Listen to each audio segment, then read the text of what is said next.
উত্তর বুঝতে পারছেন? জি আলহামদুলিল্লাহ। মানে বুঝলাম। অর্থাৎ বিলিয়ে দেওয়া, বুঝি। বিলিয়ে দেওয়া, আল্লাহর বাস্তে মাইকেরে উত্তর দেওয়া। আসসালামু আলাইকুম ওয়া রাহমাতুল্লাহি ওয়া বারাকাতুহু। প্রশ্ন,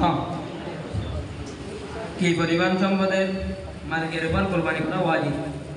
যদি হনক ব্যক্তিত্ব কুরবানি দিল, অর্থাৎ 10 তারিখ, 11 তারিখ, 12 তারিখ এই তিন দিনের মধ্যে নিজের জরুরত বাদে সার বাইয়ের মতো আরো অথবা 7 হাত ধরে স্বর্ণ অথবা বাইয়ের মতো আরো অথবা স্বর্ণর মূল্য থাকিব, অথবা তার ব্যবসার মালপত্র দাম ইয়াত অথবা মজুত থাকিব, তখন তার মধ্যে কুরবানি ওয়াজিব। যে মালিক থাকিব এই মালিকের মধ্যে 1 বছর গুজরান জরুরি নয়। প্রশ্ন, কার উপর কোরবানি করা ওয়াজিব? সহকার ব্যক্তির মধ্যে কুরবানি করা ওয়াজিব। 1 নম্বরে হলে মুসলমান হলে নাসার মালিক হন। যদি কাফের হয় অথবা মুসলিম হয় তখন এবার মধ্যে কুরবানি ওয়াজিব হইব।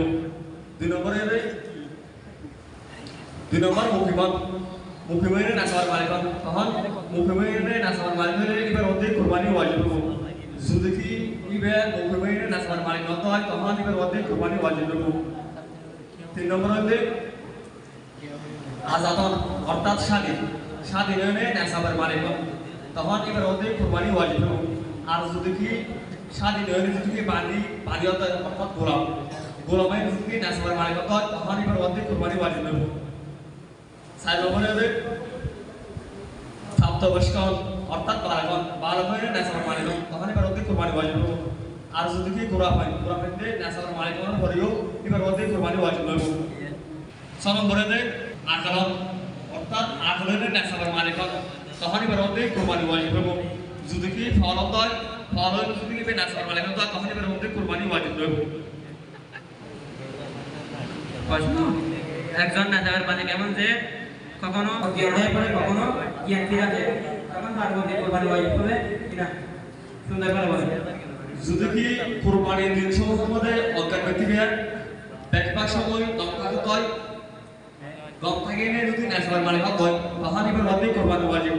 আর যদি কি কুরবানির 3 দিনের ভিতর মানে আসার সময় ভালো থাকে তখন এবার মধ্যে কুরবানি ওয়াজিব হইব, যদি এবার নাসাবের মালিক হয়।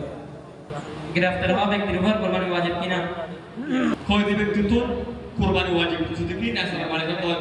কয়েদি ব্যক্তি বেড়ে পুলিশে জেলখানার মধ্যে নামার পরে যখন কুরবানি দিন হইয়ে কুরবানির 3 দিনের ভিতরে এবার যদি কি জেলখানার বাইরে আত্মীয় স্বজনের গেলে এবার কুরবানি ওয়াজিব কুরবানি কেন করবে যদি কি আদেশ করবে অনেকটা সুবিধা থাকে দয় তখন এবার ওয়াজিব কুরবানি নিয়ে আদায় করে ফেলায় আত্মীয় স্বজনের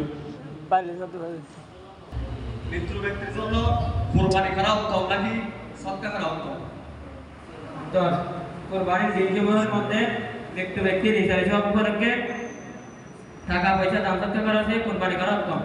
কেননা টাকা পয়সা দান সৎকার করার মধ্যে শুধু মাল আদায় করা হচ্ছে এবং কোরবানি করার মধ্যে মালও আদায় করা হচ্ছে এবং আসক্তও আদায় করা হচ্ছে। কোরবানি করার মধ্যে দুটি উদ্দেশ্য পাওয়া যাচ্ছে এবং সৎকার করার মধ্যে একটি উদ্দেশ্য পাওয়া যাচ্ছে, সেই জন্য সৎকার করা হচ্ছে কোরবানি করা উত্তম।